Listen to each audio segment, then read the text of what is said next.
हर हालात में कैसे खुश रहें? चलिए हम आपको बताते हैं। कुछ लोग हमेशा इस बात के इंतजार में रहते हैं कि एक दिन सब कुछ ठीक हो जाएगा।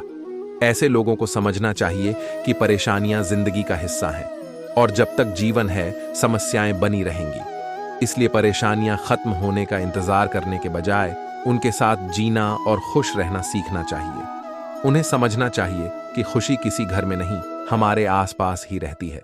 बस उसे अपनी जिंदगी में जगह देने की जरूरत होती है। हर हालात में खुश कैसे रहा जा सकता है? परिस्थितियां कैसी भी हों, हमेशा खुद पर भरोसा करें, क्योंकि आत्मविश्वास का एक अर्थ खुशी भी होता है।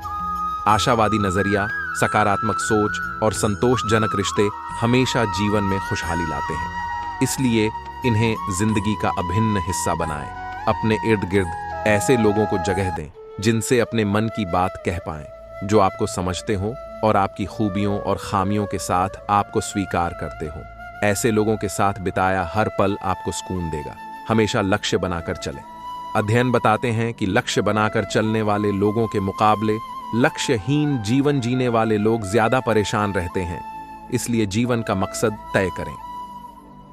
यूं भी जब जीवन में लक्ष्य हो तो व्यक्ति उसे पाने की कोशिश में ही व्यस्त रहता है। इससे दिनचर्या व्यवस्थित रहती है।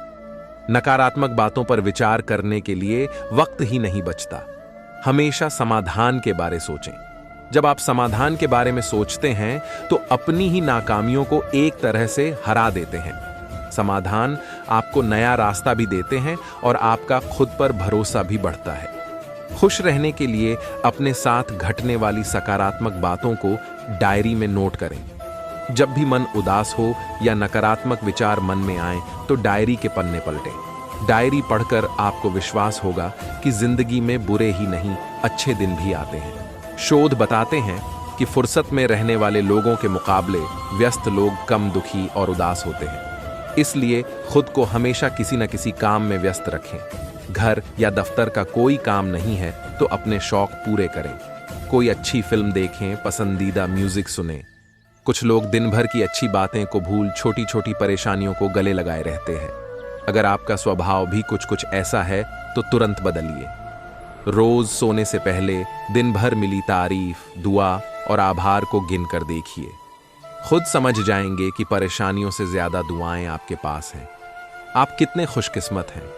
कभी भी दूसरों से अपनी तुलना करें।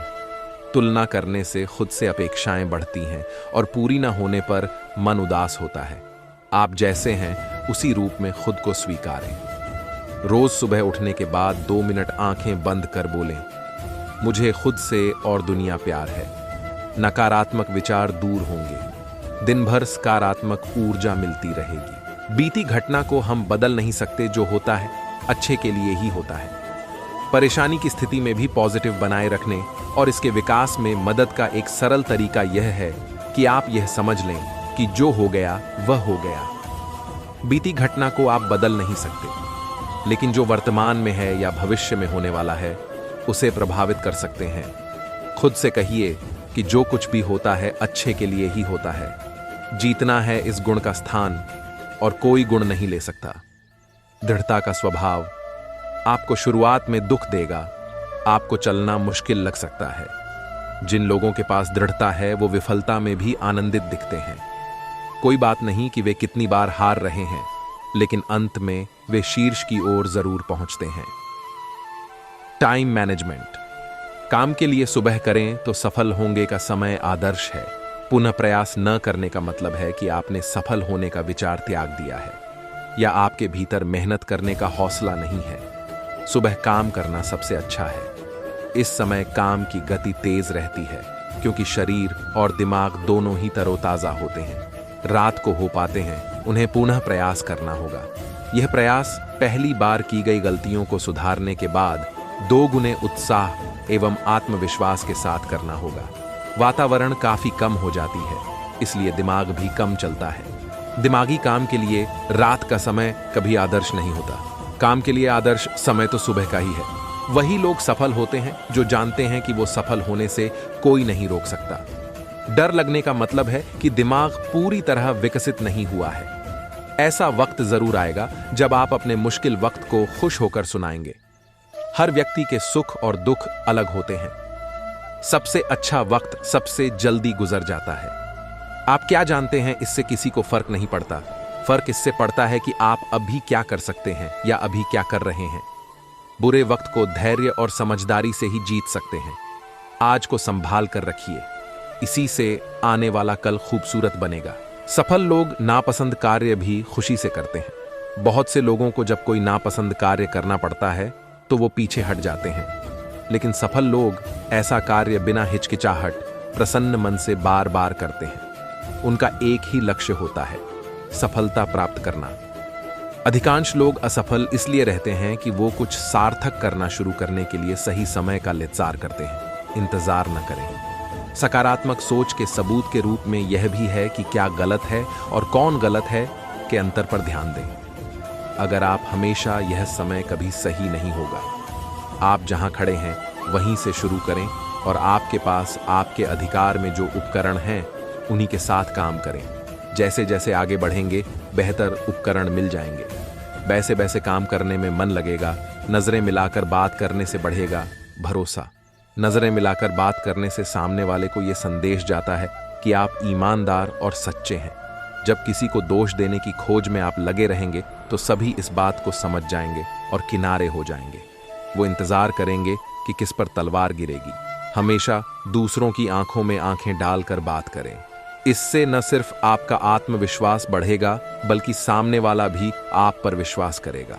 परेशान होने पर कुछ देर टहलना और शरीर को हिलाना डुलाना हमें अच्छा महसूस कराता है। दिमाग अगर बेकार बातों में उलझ रहा है तो कुछ देर अकेले टहलने चले जाएं।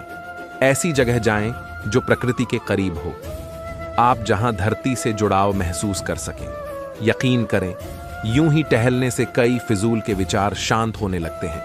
कई समस्याएं फुर्र हो जाती हैं। नियमित योग, पसंदीदा व्यायाम या खेल में समय बिताना आपके मन को शांत रखता है। आपकी ऊर्जा को गलत दिशा में आगे बढ़ने से रोकता है। परेशान होने पर कुछ देर टहलना और शरीर को हिलाना डुलाना हमें अच्छा महसूस कराता है। दिमाग अगर बेकार बातों में उलझ रहा है तो कुछ देर अकेले टहलने चले जाएं। ऐसी जगह जाएं जो प्रकृति के करीब हो, आप जहां धरती से जुड़ाव महसूस कर सकें। यकीन करें, यूं ही टहलने से कई फिजूल के विचार शांत होने लगते हैं। कई समस्याएं फुर्र हो जाती हैं। नियमित योग, पसंदीदा व्यायाम या खेल में समय बिताना आपके मन को शांत रखता है। आपकी ऊर्जा को गलत दिशा में आगे बढ़ने से रोकता है। जो प्रेम चाहता है वो प्रेम फैला दे। जो आनंद चाहता है वो आनंद को लौटा दे। जो चाहता है कि उसके घर पर फूलों की वर्षा हो जाए वो दूसरों के आंगन में फूल फेंक दे। और कोई रास्ता नहीं है। करुणा का भाव प्रत्येक को विकसित करना जरूरी है। प्रसन्नता, आनंद का एक बोध कायम रहे। विषाद का अभाव हो, क्योंकि हम सब विषाद से भरे हैं। हम उदास, हारे, थके हुए लोग हैं। पराजित रास्तों पर चलते हैं और समाप्त हो जाते हैं। ये गलत है। जीवन कितना ही छोटा हो, मौत कितनी ही निश्चित, जिसमें थोड़ी समझ है वो उदास नहीं होगा। सुकरात मर रहा था, उसे जहर दिया जा रहा था और वो हंस रहा था। उसके एक शिष्य कृतो ने पूछा, आप हंसते हैं? हमारी आंख आंसुओं से भरी है। मौत करीब है, ये विषाद का क्षण है। किसी ने कहा, विषाद कहाँ है? अगर मरा और बिल्कुल ही मर गया तो विषाद क्या? क्योंकि दुख को अनुभव करने के लिए कोई बचेगा ही नहीं, और बचा रह गया तो दुख क्या? जो खोया वो अपने ना थे। मैं प्रसन्न हूं, मौत क्या छीन लेगी। देखिए, वो मौत के सामने खुश है। हम हैं कि जिंदगी पाकर दुखी बैठे हैं। विषाद से भरा कोई चित्त बड़े अभियान पर नहीं चल सकता। इसके लिए बड़े आनंद से भरा चित्त होना चाहिए। 24 घंटे उत्फुल्लता को साधिए। ये सिर्फ आदतें हैं। उदासी एक आदत है जो आपने बना ली है। उत्फुल्लता जैसी आदत बनाइए। इसके लिए आवश्यक है कि जिंदगी का वो हिस्सा देखिए जो प्रकाशित है, वो हिस्सा नहीं जो अंधेरे से घिरा है। हमारी एक आदत है भूलने की। हम भूल जाते हैं कि हम कौन हैं, हमारा स्वभाव क्या है, हमारी प्रकृति क्या है। तो कौन सी ऐसी चीज है जिसके भूल जाने से हमारे जीवन के अंदर ऐसा माहौल पैदा होता है कि हम समझ नहीं पाते हैं कि ये सब कुछ क्या है, क्या हो रहा है, मेरे साथ गलत क्यों होता है, किसी के साथ सही क्यों होता है। परंतु सच्चाई यह है कि आप जहां भी जाते हैं, जो कुछ भी करते हैं, सुख दुख, ज्ञान अज्ञान, अच्छाई बुराई सब आपके साथ चलती है। अगर आप जीना सीखना चाहते हैं तो प्रेम को गले लगाना सीखिए, नफरत को नहीं। ज्ञान को पास बुलाना सीखिए, अज्ञानता को नहीं। अपने जीवन में अगर प्रकाश चाहते हैं तो प्रकाश को लाना सीखिए, अंधेरा अपने आप चला जाएगा। यदि आप अपनी जिंदगी को थोड़ा बहुत भी बदलना चाहते हैं तो कुछ करने से पहले सिर्फ 3 सेकंड सोचिए कि आप क्या करने जा रहे हैं। उसके बाद जो करना है कीजिए, क्योंकि गुस्सा भी आपके साथ है और क्षमा भी। 3 सेकंड में आप चुन सकते हैं कि गुस्सा चाहिए या क्षमा। क्षमा प्यार लाएगी, प्यार उजाला लाएगा, उजाला आनंद लाएगा 3 सेकंड में। चूंकि आप करते पहले हैं, सोचते बाद में हैं, इसलिए आपके जीवन में दुख रहता है। हम जो कुछ भी करते हैं इसमें दोनों ही गुंजाइश है, अच्छा भी हो सकता है और बुरा भी। अगर हम सोच विचार कर और यह जानकर काम करेंगे कि हमारी प्रकृति भूलने की है और मुझे कोशिश करनी है कि मैं उस चीज को नहीं भूलूं जो मेरे लिए जरूरी है, अगर यह याद रहेगा तो आपके जीवन के भीतर अपने आप परिवर्तन आएगा। परिवर्तन संसार से शुरू नहीं होगा, वह हमसे शुरू होगा। जो कुछ भी आप कर रहे हैं वह आनंद पाने के लिए है, क्योंकि आप दुख नहीं सह सकते परंतु अपार सुख सह सकते हैं। हर एक चीज के अंदर सुख भी है, दुख भी है, पर यह आपको चुनना है कि आपको जीवन में क्या चाहिए। मेरी इस बात को समझकर आप अपने जीवन में परिवर्तन ला सकते हैं। अपने उठने बैठने के तरीके पर गौर करें। आप जैसे बात करते हैं या चलते हैं, दुनिया को अपने बारे में जानकारी देते हैं। खड़े होने का सही तरीका है दोनों पैरों पर बराबरी से वजन दें। लंबे लोग झुककर चलते हैं, जो कि सही नहीं है। बैठने के तरीके पर ध्यान देना भी जरूरी होता है। पैर हिलाने से आत्मविश्वास में कमी दिखती है। यह संदेश जाता है कि आप बोर हो रहे हैं। भविष्य कैसा होगा यह आज ही तय होगा। समय ही धन है, या तो इसे खर्च किया जा सकता है या निवेश किया जा सकता है। अगर आप एक गतिविधि को ज्यादा समय देते हैं तो आपके पास दूसरी के लिए समय कम बचेगा। समय के इस्तेमाल के बारे में आपकी पसंद ही आपकी जिंदगी के स्तर का निर्धारण करती है। हमें अपने समय को लेकर बेहद ईर्ष्यालु होना चाहिए। तुलना करने से भी सुधार हो सकता है। हम में से कोई भी परफेक्ट नहीं है और ये हम सब जानते हैं। फिर भी कई बार सोचते हैं कि काश उस व्यक्ति की तरह व्यवस्थित होते या उस व्यक्ति की तरह शांत होते। ये सकारात्मक तुलना है। इसका मतलब है आप जानते हैं कि आपको अभी सुधार करना है, लेकिन फिर भी एक अच्छा है तो दूसरा बेहतर, बुरा कोई नहीं है। शब्दों से नहीं, काम से मिलती है पहचान। किसी भी व्यक्ति की पहचान इस बात से नहीं होती कि वह क्या बोलता है, इससे होती है कि वह क्या करता है। लोग आपकी तब इज्जत करेंगे जब आप एक सत्यनिष्ठ व्यक्ति के तौर पर पहचान बनाएंगे। अनुसार बदलने वाले मूल्यों की झलक उस वक्त मिलती है जब कोई व्यक्ति कहता कुछ है और करता कुछ और ही है। खुशहाल जीवन जीने के लिए ज्ञान और विवेक दोनों जरूरी हैं। ज्ञान और विवेक भले ही एक जैसे दिखें, परंतु एक नहीं है। आप स्कूल जो कुछ सीखते हैं या अपने आप सीखते हैं, यही ज्ञान है। वहीं दूसरी ओर विवेक वह है जब आप इन चीजों को सही मायनों में इस्तेमाल करते हैं। एक सरल जीवन जीने की कला, खुशहाल जीवन जीने के लिए ज्ञान और विवेक दोनों ही महत्व रखते हैं। आप एक पर किसी दूसरे को वरीयता नहीं दे सकते। इन्हें संतुलित रखें। आज के संसार में जब हम लगातार सूचनाओं से घिरे हुए हैं, अक्सर हम सोचने के लिए अपने ही मस्तिष्क का प्रयोग नहीं कर पाते। कई बार तो ऐसा लगता है मानो हम ज्ञान के मारे फटने वाले हों, परंतु आप अपना जीवन किस तरह जीते हैं यह आपका अपना निर्णय है। यही वजह है कि आपके पास विवेक होना चाहिए, ताकि आप जीवन जीने के विविध उपाय जानने के बाद यह तय कर सकें कि आपके लिए क्या सही रहेगा। उतना देखें जितना आप देख सकते हैं, उतना महसूस करें जितना आप महसूस कर सकते हैं, और यह ध्यान दें कि आपको अपने दिमाग से सोचना है। इसी तरह आनंद भी है। जो लोग अपने काम को भरपूर आनंद के साथ करते हैं, उनके पास आंतरिक शांति पाने की संभावना अधिक हो जाती है। अक्सर वे जिस चीज का आनंद ले रहे होते हैं, उनके सामने दिखने वाली चीजें उनके भीतर अवसर में बदलने की संभावना होती है। आप जो भी कर रहे हैं उसे करना छोड़ें और जीना आरंभ करें। कुछ बालक खेतों में से होकर गुजर रहे थे। रास्ते में उन्हें खेतों पर काम कर रहे किसान की जूते एक पेड़ के नीचे पड़े मिले। किसान काफी दूर काम कर रहा था, इसलिए उसने इन बच्चों को अपने जूतों से छेड़छाड़ करते देखा नहीं। बच्चों को मस्ती सूझी। एक बोला, इन जूतों में कंकड़ भर देते हैं। किसान जूते पहनकर चलेगा तो उसके पैर में चुभेंगे। उसे समझ ही नहीं आएगा कि जूतों में कंकड़ कौन भर गया। ये दृश्य मजेदार होगा।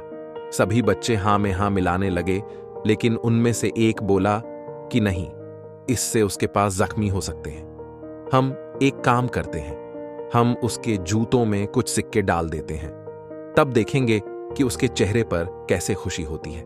अपने साथी की सलाह पर बाकी बच्चे भी राजी हो गए और उन्होंने आपस में पैसे मिलाकर जूतों में डाल दिए और सब एक पेड़ के पीछे जाकर छुप गए कि किसान ने आकर जूते पहने तो उसे जूतों में कुछ महसूस हुआ। उसने जूतों में पैसे देखे तो हैरान रह गया। उसने कई बार जोर जोर से आवाज लगाई, भाई ये पैसे किसके हैं?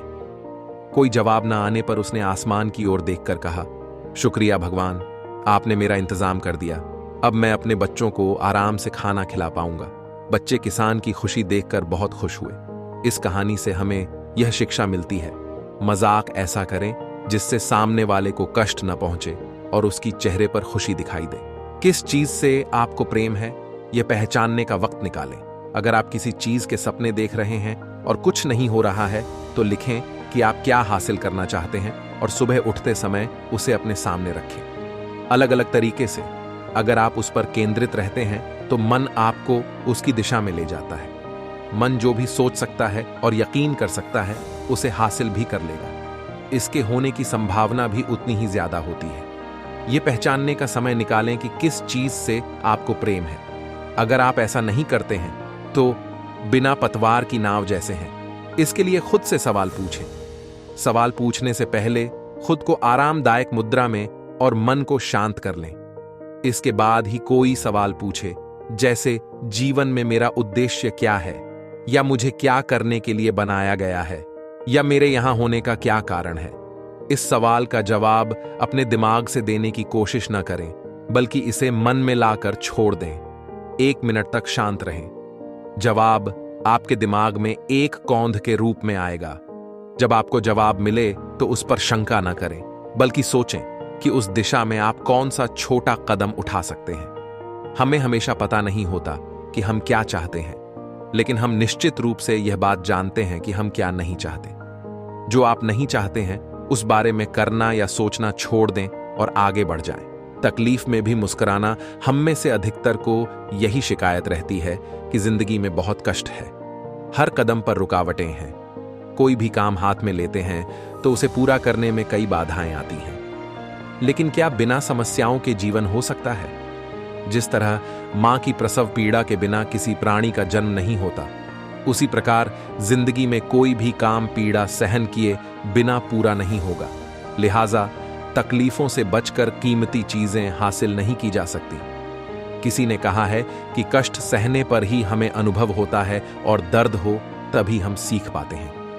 कष्ट सहे बिना कोई सिद्धि नहीं मिलती। याद रखें, क्षेत्र चाहे जो भी हो, कड़ी मेहनत का कोई विकल्प नहीं है। रेस का घोड़ा बनने वाले को पूरी तालीम के दौरान कष्ट सहना पड़ता है। जिसने कभी कष्ट नहीं भोगा वह अपनी शक्ति से हमेशा अनभिज्ज रहता है। मैदान में गाड़ी चलाने वाले को ट्रैफिक की समस्या आड़े नहीं आती, लेकिन वह कहीं पहुंचता भी नहीं है। जिसे कहीं पर पहुंचना है उसे सफर में शामिल होना ही होगा और राहों के कंकड़ पत्थर सहने ही होंगे। आज की बात को अगर आज तक ही सीमित रखें तो खूब सारे दुख दर्द कम हो जाते हैं। भविष्य की कल्पना कभी कभी आज की तकलीफों को बड़ा करके दिखाती है, या कभी हमारी पलायन की प्रवृत्ति उसे पालने लगती है। हमारे पास जो भी है वह आज का क्षण है, उसी में रहें, उसी का उपयोग करें। जिसने तकलीफों में मुस्कुराने का हुनर सीख लिया उसे जिंदगी की जंग जीतने से कोई नहीं रोक सकता। शुरुआत करके ही डर को खत्म करें। समय का बहाना बनाना क्यों? गलत लोगों के मुंह से ऐसे शब्द सुने होंगे कि मैं ऐसा कर सकता था लेकिन नहीं कर पाया। ऐसी बातें करने वाले वह काम इसीलिए नहीं, फेल्योर का डर हमें कदम बढ़ाने ही नहीं देता। बस काम को बार बार टालते हैं, आज करेंगे, कल करेंगे, और इस चक्कर में दूसरा बाजी मार लेता है। कोई अपने डर को खत्म करना होगा डर से जीतना होगा और यह तभी संभव है जब हम कदम बढ़ाएंगे। ये नहीं सोचें कि फेल हो जाएंगे, बस हमें अपना बेस्ट देना है। कमाए कि उन्होंने कभी अपन शुरू से पहले अपने मस्तिष्क का दायरा बढ़ाएं। हम आज जो हैं उस स्थिति में रचनात्मक बदलाव लाकर जीवन के उन क्षेत्रों में सफलता प्राप्त कर सकते हैं जो हमारी दृष्टि में कमजोर हैं, लेकिन जिनमें सफल होने की हालत मन अधिकांश लोग यह नहीं जानते कि बदलाव कैसे लाया जाए। इसके लिए हम अपने मस्तिष्क का दायरा बढ़ा सकते हैं। छोटी चीजों को करने में अपना समय देते रहे। जो लोग अपनी असफलता के लिए समय का बहाना बनाते हैं वो खुद को और दूसरों को धोखा देते हैं। मनपसंद काम कर सेहत बना सकते हैं। हर आदमी बेहतर सेहत चाहता है। सेहतमंद जीवन की खोज में हमने अनजाने में सेहतमंद और सुखी जीवन के लिए आवश्यक तथ्य काम जा खो दिया है। वह काम जिसका हम आनंद लें। अधिक आयु और चुनौतीपूर्ण कार्य में सीधा संबंध है। अगर आपको काम में मजा आ रहा है तो यह सुखी और स्वस्थ जीवन की सर्वश्रेष्ठ गारंटी है। हमारे लिए सीखने का मुख्य अर्थ है ज्ञान या कुशलता का संचयन। हमारे मस्तिष्क इसी ढांचे में संस्कारबद्ध है। पहले ज्ञान संचय कीजिए और फिर उस पर आधारित कर्म। ज्ञान संचय की क्रिया से भिन्न क्या सीखने की कोई अन्य विधा संभव है? अनुभव से हम ज्ञानार्जन करते हैं। ज्ञान से स्मृति उत्पन्न होती है। स्मृति का प्रत्युत्तर है विचार। उस विचार से कर्म का जन्म होता है और उस कर्म से आप और सीखते हैं। इस प्रकार यह चक्र चलता रहता है। यही है हमारे जीवन का ढर्रा। इससे हमारी समस्याएं कदापि हल नहीं होंगी। यह तो यांत्रिक पुनरावृत्ति है। हम अधिक ज्ञान अर्जित करते हैं ये सोचकर कि वह बेहतर कर्म की ओर ले जाएगा, परंतु वह कर्म भी सीमित ही होता है और इस प्रकार हम पुनरावृत्ति करते जाते हैं। ऐसे ज्ञान से उत्पन्न कोई भी क्रिया हमारी मानवीय समस्याओं का समाधान कतई नहीं कर पाएगी। तो क्या सीखने का कोई और ढंग संभव है? जानकारी के संदर्भ में सीखना नहीं, बल्कि एक पूर्णतया भिन्न प्रकार से सीखना। लाखों वर्ष बीतने के बाद भी हम अपनी समस्याओं को हल नहीं कर पाए हैं। एक दूसरे के साथ स्पर्धा में लगे हुए हैं, एक दूसरे से घृणा करते हैं। सही मायनों में सीखने के लिए पूर्वाग्रह न रखें। आपके पास यदि पहले से ही कोई निष्कर्ष है, विश्वासों का, अवधारणाओं का, तो पूर्वाग्रह सीखने में रुकावट बन जाएंगे। महत्व पूर्वाग्रह का नहीं, बल्कि स्पष्टता से देखने की आवश्यकता का है। सफलता पानी है तो पहले कीमत चुकाइए। 1. दूसरों से आत्मसम्मान बढ़ाने वाली बातें ही कहें। हमेशा दूसरों का आत्मसम्मान बढ़ाने वाली बातें ही कहें। आप जितने लोगों से मिलते हैं उनमें से ज्यादातर मौजूदा परिस्थितियों में वही काम कर रहे हैं जो वे कर सकते हैं। गलती इंसान को अयोग्य महसूस करवाती है। लोग जानबूझकर गलती नहीं करते। ज्यादातर आलोचनाएं मूल्यांकन करने से ही पैदा होती हैं। 2. स्वभाव में लचीलापन क्यों जरूरी है? लचीले स्वभाव के लोग नई जानकारी हासिल करने के प्रति खुली सोच रखते हैं। वे नए विचार और नए घटनाक्रम को लेकर उत्सुक रहते हैं। वे इसे लेकर चिंतित होते हैं कि क्या सही है, बजाय इसके कि कौन सही है। इसे लेकर चिंतित होते हैं कि क्या सही है, बजाय सही वे पुराने विचार छोड़ने के लिए तैयार रहते हैं। लचीलापन नई चीजों को आजमाने की तैयारी दिखाता है। 3. ईर्ष्या आपको नकारात्मक बना देती है। ईर्ष्या को पोषित करना विनाशकारी साबित हो सकता है, क्योंकि यह आपको नकारात्मक बना देता है। यदि आप किसी व्यक्ति की समृद्धि से ईर्ष्या महसूस करते हैं तो तुरंत ही उसके लिए और भी ज्यादा संपत्ति और समृद्धि की कामना करें। इस तरह आपके मन में उठने वाले नकारात्मक विचार बेअसर हो जाएंगे। 4. भविष्य का जीवन आज पर निर्भर सफलता। किसी रेस्तरां में जाने की तरह नहीं है कि डिनर का आनंद लेने के बाद आप बिल चुका सकते हैं। सफल होना चाहते हैं तो हर बार पहले कीमत चुकाने की जरूरत होती है। आप भविष्य में जिसका आनंद लेंगे वह उस कीमत का ही प्रतिबिंब होगा जो आप इस समय से लेकर तब तक चुकाएंगे। कमजोर आदमी ही क्रोध करता है। क्रोध से दूसरे का नुकसान होगा या नहीं ये तो पता नहीं, पर खुद का जरूर होता है। क्रोध करना मतलब जलते हुए अंगारे किसी पर फेंकना। सामने वाला जलेगा या नहीं, पर खुद का हाथ जरूर जल जाएगा। क्रोध का एक भरा पूरा परिवार है। क्रोध का बड़ा भाई है अहंकार। जब अहंकार को चोट लगती है तो झट से छोटा भाई क्रोध निकल के आ जाता है पहले बड़े भाई का पक्ष लेने। क्रोध की पत्नी का नाम हिंसा है। पति को अकेले लड़ते देख उसकी पत्नी हिंसा आ जाती। क्रोध में आदमी हिंसक हो जाता। क्रोध में मारपीट पर उतर आता है। साथ ही इसकी एक नकचड़ी बहन जिद है जो भाई का साथ देने आ जाती है। आदमी जिद्दी हो जाता है क्रोध के समय, कहता है आज मैं नहीं या ये नहीं, अभी फैसला होगा। ये क्षमा को माता कहा गया है। मां कहती है अरे छोड़ो भाई, आगे बढ़ो, जो हो गया सो हो गया, माफ करो और आगे बढ़ो।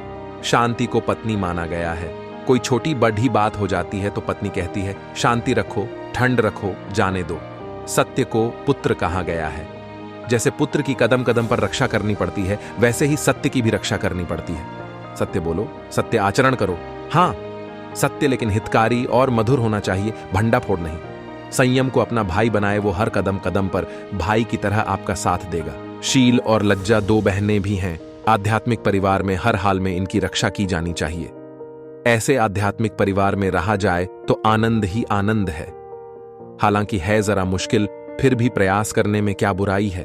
अपना दोष देखो तो अपने को क्षमा नहीं करना, लेकिन दूसरे का दोष देखो तो उसे क्षमा करें, माफ कर दें। आध्यात्मिक जगत की सीढ़ियां पर चढ़ने के लिए सबसे पहला सद्गुण यही है कि आप अपनी कमियों को बर्दाश्त नहीं करें।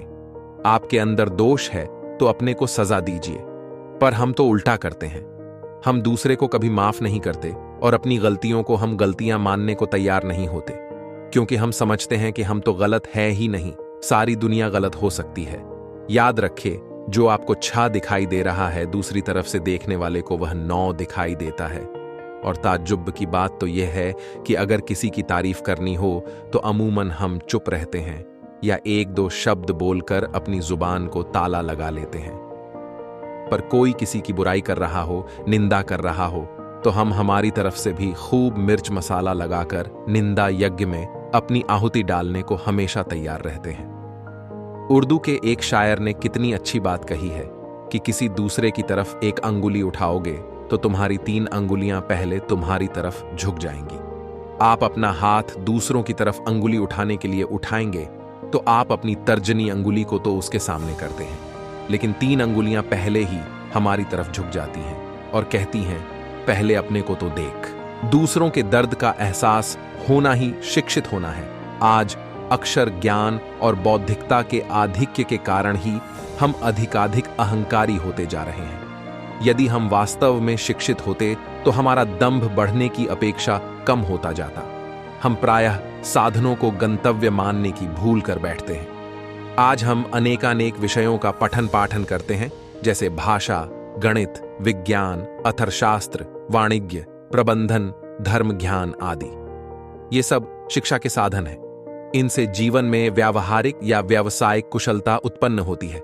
व्यावहारिक अथवा व्यावसायिक कुशलता से सामंजस्य उत्पन्न होता है। सामंजस्य से द्वंद्व की समाप्ति संभव है। प्रायः सभी व्याधियों के मूल में द्वंद्व ही होता है। द्वंद्व की समाप्ति ही संपूर्ण उपचार में सहायक है। द्वंद्व ही अज्ञान अथवा अशिक्षा का कारण बनता है। जो हमें मुक्त करे वही विद्या है। कहा गया है सा विद्या या विमुक्तये। जो हमें मुक्त करे वही विद्या है। मुक्ति से तात्पर्य है अज्ञान अथवा अशिक्षा से मुक्ति, नकारात्मक भावों से मुक्ति, विकारों से मुक्ति, जड़ता से मुक्ति। मनुष्य का एक परम लक्ष्य होता है नकारात्मक भावों से मुक्त होकर आत्म विकास करना। दूसरों के विकास में बाधा न बनते हुए स्वयं का विकास ही शिक्षा है।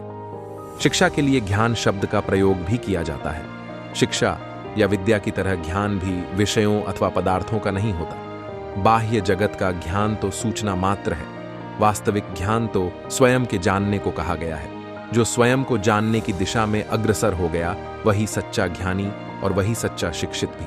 शिक्षा वास्तव में बाह्य परिवर्तन नहीं अपितु आंतरिक परिवर्तन है। शिक्षा मनुष्य का रूपांतरण है। इसका यह अर्थ कदापि नहीं कि हम शिक्षा संस्थानों की उपेक्षा करें अथवा पढ़ना लिखना छोड़ दें।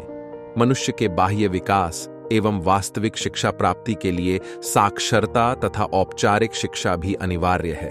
गांधी जी ने कहा है कि कोई असत्य से सत्य को नहीं पा सकता। गांधी जी ने सदा साधनों की शुद्धता पर बल दिया। शिक्षा में उदात्त मूल्यों के अभाव में यह संभव ही नहीं।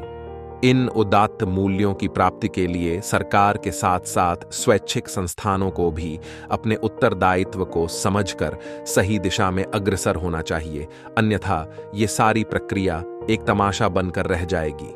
आज समाज में हर जगह बेचैनी व्याप्त है और इसका कारण है वर्तमान शिक्षा में सही मूल्यों का अभाव। एक बार बुद्ध कहीं प्रवचन दे रहे थे। अपने प्रवचन खत्म करते हुए उन्होंने आखिर में कहा, जागो, समय हाथ से निकला जा रहा है। सभा विसर्जित होने के बाद उन्होंने प्रिय शिष्य आनंद से कहा, चलो थोड़ी दूर घूम कर आते हैं। आनंद बुद्ध के साथ चल दिए। अभी वे विहार के मुख्य दरवाजे तक ही पहुंचे थे कि एक किनारे रुककर खड़े हो गए।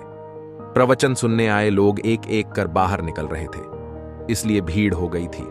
अचानक उसमें से निकलकर एक स्त्रीगीर भीड़ हो गई थी। आई, उसने कहा, तथागत मैं नर्तकी हूं। आज नगर सेठ के घर मेरे नृत्य का कार्यक्रम पहले से तय था, लेकिन मैं उसके बारे में भूल चुकी थी। कहां समय निकला जा रहा है तो मुझे तुरंत वह बात याद आ गई। उसके बाद एक डकैत बुद्ध की ओर आया। उसने कहा, तथागत मैं आपसे कोई बात छिपाऊंगा नहीं। मैं भूल गया था कि आज मुझे एक जगह डाका डालने जाना था, मगर आज उपदेश सुनते ही मुझे अपनी योजना याद आ गई। बहुत बहुत धन्यवाद। उसके जाने के बाद धीरे धीरे चलता हुआ एक बूढ़ा व्यक्ति बुद्ध के पास आया। वृद्ध ने कहा, जिंदगी भर दुनियादारी की चीजों के पीछे भागता रहा। अब मौत का सामना करने का दिन नजदीक आता जा रहा है। अब मुझे लगता है कि सारी जिंदगी यूं ही बेकार हो गई। आपकी बातों से आज मेरी आंखें खुल गईं। आज से मैं अपने सारे दुनियावी मोह छोड़कर निर्वाण के लिए प्रयास करना चाहता हूं। जब सब लोग चले गए तो बुद्ध ने कहा, देखो नंद, प्रवचन मैंने एक ही दिया, लेकिन हर किसी ने उसका अलग अलग मतलब निकाला। जिसकी जितनी झोली होती है उतना ही दान वह समेट पाता है। निर्वाण प्राप्ति लिए भी मन की झोली को उसके लायक होना होता है। इसके लिए मन का शुद्ध होना बहुत जरूरी है। खुद के बारे में ऊंची सोच दिलाएगी सम्मान। खुद के बारे में ऊंची सोच रखने वालों को रोक पाना नामुमकिन होता है। आप खुद को जितना ज्यादा पसंद करेंगे या खुद का आदर करो तो पूरा करेंगे आपके बारे में बदलेगी। आपके कारोबार और करियर में भी आपका खुद के बारे में आकलन ही तय करेगा कि लोग आपसे ताल्लुक रखते हैं या नहीं। तरह नहीं है कि खाने का आनंद लेने के बाद बिल चुका सकते हैं। सफलता के लिए हर बार पहले पूरी कीमत चुकानी होती है। आज आप जिस जिंदगी का आनंद ले रहे हैं वह भी आपके द्वारा अब तक चुकाई कीमत का ही फल है। छोटी पूंजी से भी बड़ी राशि बना सकते हैं। आप मेहनत और बचत के जरिए पूंजी एकत्रित करेंगे तो ये आपकी जिंदगी में और ज्यादा कमाने और यादा बचाने के मौके लाएगी। पैसा ही पैसे को खींचता है। बचत करके अपनी पूंजी बढ़ाने की आपकी क्षमता बताएगी कि आप में कितनी काबिलियत है। छोटी पूंजी भी जमा करेंगे तो बड़ी राशि के लिए मौकों को खुला निमंत्रण देंगे। अच्छा जीवन बिताने के लिए रोज ये 6 काम जरूर करें। एक अच्छा और महान जीवन क्या है? यह अच्छी तरह जिए गए दिनों की श्रृंखला ही है। सरल अर्थों में कहें तो अगर हर दिन अच्छी तरह जिएंगे तब जीवन खुद ब खुद अच्छा होगा। आज बेहतर करने पर एकाग्र हों तो पूरा जीवन अच्छा होगा। इसके लिए ये 6 तरीके अपनाएं। 1. अपने दिन की शुरुआत 10 ऐसी चीजें लिखकर करें जिनके लिए आपको अपने जीवन में कृतज्ञ होना है। मसलन आपके रिश्ते, मित्र, कामकाज आदि। 2. 30 मिनट का समय निकालकर अपना विवेक बढ़ाने वाला साहित्य पढ़ें ताकि आपका नजरिया फिर से बहाल हो सके और आप खुद को प्रेरित कर सकें। आज की दुनिया में बहुत बड़ी तादाद में लोग अपने बौद्धिक पोषण के बजाय टेलीविजन देखने में ज्यादा समय देते हैं, जबकि हम एक ऐसी दुनिया में रहते हैं जहां विचार ही सफलता के कच्चे माल हैं। सबसे सफल तथा संतुष्ट व्यक्ति वे हैं जो सर्वोत्तम विचार सोचते हैं। हम जो जानते हैं केवल उन्हीं के आधार पर कर्म कर सकते हैं, और जब हम बेहतर जानते हैं तो हम बेहतर चुन सकते हैं। 3. 5 मिनट का वक्त लेकर अपने दिन की योजना बनाएं और उसके अनुसार दिन का बाकी वक्त बिताएं। इसके अलावा 3 ऐसे छोटे लक्ष्य तय करें जिन्हें आप इस दिन हर हालत में हासिल करेंगे। 4. ऐसा भोजन करें जो कि कोई एथलीट अपने जीवन की सबसे अहम स्पर्धा की तैयारी करने के लिए लेगा। अच्छा भोजन अपनी आदत में शुमार करें। पर्याप्त मात्रा में पानी पिएं ताकि आप अपनी सबसे बेहतर शारीरिक स्थिति में बने रहें। दिन के आखिर में अपने दिन के बारे में लिखें। चिंतन करें कि आपने दिन कैसे बिताया। अपने कार्यों का मूल्यांकन करें और उन क्षेत्रों की पहचान करें जिन्हें आपको आगे और बेहतर करना है। 6. अपने दिन को जीत के भाव के साथ खत्म करें। ये छोटी छोटी जीतें, जैसे जिन बातों पर आप कायम रहे या वादे निभाए, सच बोला, व्यायाम किया, आनंद उठाया और जो सबक आपने आज सीखे अथवा अंतर्दृष्टि पाई, उसके बारे में विस्तार से लिखें। शरीर सुख भोग नहीं करता है, सुख भोग करता है मन। जिस दिशा में रहने से मनुष्य के मन में चंचलता बढ़ जाती है, वह उस दिशा में सुख भोग नहीं कर सकता। मनुष्य चाहता है कि उसका मन सुख भोग करे। मन सुख भोग तभी तक कर सकता है जब तक मनुष्य में प्राण है। यदि प्राण नहीं है तो मन का सुख भोग भी नहीं होता है। मनुष्य प्राण से अलग नहीं होना चाहता, इसलिए प्राण या जीवन हर जीव के लिए बहुत प्रिय है। जीवन प्यारा क्यों है? इसकी सिर्फ यही वजह है। कारण इसका यही है कि मनुष्य का मन सिर्फ देह केंद्रित नहीं है। मैं पहले कह चुका हूं कि मनुष्य मन देहातीत भी है, किंतु वह शरीर के एक विशेष बिंदु में, खोपड़ी की एक विशेष जगह में क्रियाशील है जब मनुष्य बहुत कुछ पाता है। जितना वह चाहता था उससे अधिक जब है तो चिल्लाता है और चिल्लाकर अपने सुख को व्यक्त करता है। मनुष्य अपनी सर्वनिम्न चाह या मांग के अनुसार भी नहीं पाता है, रो रोकर अपनी अनुभूति को व्यक्त करता है। तो आदिकाल में जीव जंतु अपने सुख को व्यक्त करने के लिए कोई पूंछ हिलाता था। उसके बाद के समय में वचन के द्वारा उस सुख को या उस दुख को व्यक्त करने लगे। वह जीव जब आनंदित होता था तो आवाज करने लगता था। वही धरती पर प्रथम जैविक आवाज थी। मनुष्य ने समझ लिया कि एक और सत्ता है जिनकी प्रेरणा से ये सब घटनाएं हो रही हैं। उस सत्ता से पेड़ पौधे परिचित नहीं है। परिचित होने के लिए मानसिक तथा अतिमानसिक शक्ति उनमें नहीं है, जीव जंतुओं में भी नहीं है, किंतु परम पिता की कृपा से मनुष्य में वह शक्ति निहित अवस्था में है। उसी रोज से, उसी सुप्रभात से मनुष्य के जीवन में और मनुष्य के जगत में धर्म का शुभागमन हुआ। तो मनुष्य की यह जो प्रथम जिज्ञासा थी, इस जिज्ञासा के उत्तर की खोज में आज तक मनुष्य ने जो कुछ भी किया है वही है धर्म साधना का गुप्त मंत्र। अंदर से आती नकारात्मक आवाजों पर लगाम लगाएं। कोई अगर डॉक्टर के पास जाए और कहे कि मुझे अपने सिर में कोई आवाज सुनाई देती है, तो संभव है कि उसे किसी मनोचिकित्सक के पास भेज दिया जाए। पर सच तो यह है, कोई अपने सिर में कोई न कोई आवाज हर समय सुनता है। ये खुद ब खुद चलने वाली विचार प्रक्रिया है, जिसके बारे में हमें पता ही नहीं है कि इसे रोकने का सामर्थ्य हम में है। ये आवाज टीका टिप्पणी करती है, अटकलें लगाती है, निर्णय व निष्कर्ष निकालती है, तुलना करती है, शिकायत करती है, पसंद नापसंद करती है। हो सकता है कि वह अतीत के गढ़े मुद्दों में फिर से जान डाल रही हो, या किसी संभावित भावी स्थिति की रिहर्सल कर रही हो, या कुछ कल्पना कर रही हो। अक्सर वह चीजों के बिगड़ने या नकारात्मक परिणाम पाने की कल्पना अधिक करती है। इसी को चिंता कहते हैं। कभी कभी तो इस साउंड ट्रैक के साथ दृश्य कल्पना या मानसिक छल चित्र भी जुड़ जाता है। आप खुद को अपने मन से आजाद कर सकते हैं। जब जब भी हो सके अपने सिर के अंदर बोलती आवाज को ध्यान से सुनना शुरू कीजिए। उन विचारों के ढर्रे पर विशेष ध्यान दीजिए। साक्षी के रूप में वहां उपस्थित रहिए। कोई निर्णय निष्कर्ष न लें। इस प्रकार जब आप अपना कोई विचार सुनते हैं, तब आप केवल उस विचार के प्रति ही सजग नहीं रहते हैं, बल्कि उस विचार के साक्षी के रूप में खुद के प्रति भी सजग रहते हैं। अपने मौजूदा काम पर ध्यान दें। जैसे जब भी सीढ़ियां चढ़ें या उतरें, तब अपने हर कदम पर, अपनी हर गतिविधि पर, यहां तक कि अपनी सांस पर भी आप अपना पूरा पूरा ध्यान बनाए रखें। पूरी तरह वर्तमान में रहें। वहां अपनी उपस्थिति की नीरव, शांत लेकिन ऊर्जस्वी अनुभूति को महसूस करें। टैलेंट नहीं, मेहनत ही आपको फिनिश लाइन तक पहुंचाएगी। अपनी जिंदगी के खराब निर्णयों के बारे में सोचें। उस दौरान दिमाग के बजाय आपके इमोशन प्रबल रहे होंगे। आपका मन कहता है बिस्तर पर पड़े रहें, दिमाग कहता है उठ जाएं। हमारा दिमाग भावनाओं से ज्यादा मजबूत होना चाहिए। किसी से सच कहने का सबसे अच्छा समय कौन सा होता है? मेरा मानना है कि सच हमेशा कहा जा सकता है। ये सच और ज्यादा काम करने के लिए प्रेरित करना चाहिए। लेकिन होता यह है कि हम भावनाओं में बह जाते हैं। जब मैं अपने एथलीट्स से बात करता हूं तो उनसे कहता हूं कि जीत को सिर्फ एक शब्द में बताएं, और उनमें से अधिकांश खुशी, संतुष्टि जैसे शब्द इस्तेमाल करते हैं। लगातार जीतने इसे मुश्किल, कठोर, बुरे जैसे शब्दों से परिभाषित करते हैं। और फिर आते हैं कोबे ब्रायंट जैसे महान एथलीट, जो कहते हैं कि जीत ही सब कुछ है। सफलता महज प्रतिभा भर नहीं है। टैलेंट होगा तो आप शुरुआत कर सकते हैं, पर यह आपको फिनिश लाइन तक नहीं पहुंचाएगा। दुनिया में प्रतिभावान लोग भरे पड़े हैं, लेकिन जरूरी नहीं कि वे सफल हों। सफल होने के लिए काम से जुड़ी नैतिकता विकसित करनी होगी।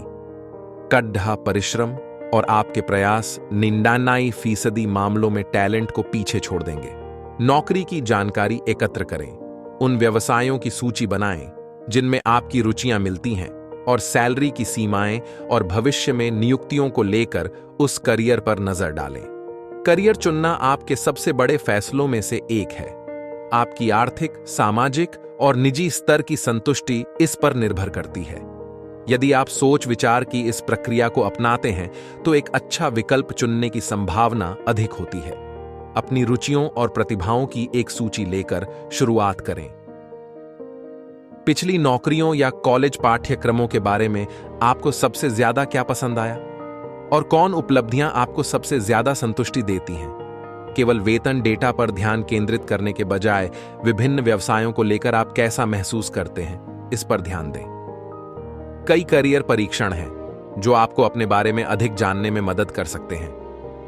पुराने समय पता लगाएं कि किसी खास पसंदीदा करियर में क्या आप अपेक्षित समय और मेहनत का निवेश करने के इच्छुक और सक्षम हैं। अपने विकल्पों को एक सूची में लिखें और तब अपने रुझान को समझें। आपकी सूची में यदि करियर के 3 से 5 विकल्प बन रहे हैं तो आप करियर को लेकर एक यथार्थवादी सोच रखते हैं जो उपयुक्त करियर चुनने में मदद भी करेगी।